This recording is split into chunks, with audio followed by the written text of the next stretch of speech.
এই রাসেল বাইপারের ডরে এক একজন গরের কোনা কোনা লাইট দিয়ে দেহে, উড়ানের কোনা কোনা দেহে।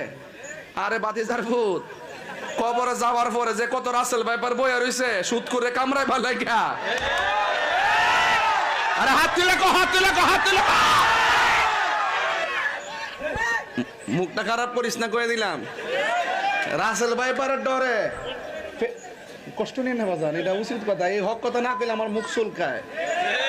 রাসেল ভাইপারের ডরে, আরে বাপরে বাপ, বাপরে বাপ।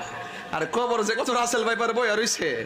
এই রাসেল ভাইপার বলে ওই কবরে সাপের দৈর্ঘ্য হইল 450 কিলোমিটার, দাঁত গুলো হইল 70 গজ লম্বা, পিছনে মাথার মধ্যে হইল মহিলাদের চুলের মতন গুছা, গায়ের মধ্যে হইল দুর্গন্ধ। সুবলটা মারলে 70 গজ মাটির নিচে দেহটা আলাদা করে ডুহাই দিব। তখন কোন উজাইব, কোন বাইদ্যে আইব, আর কোন ডাক্তারের কাছে যাবে, কোন ভ্যাকসিন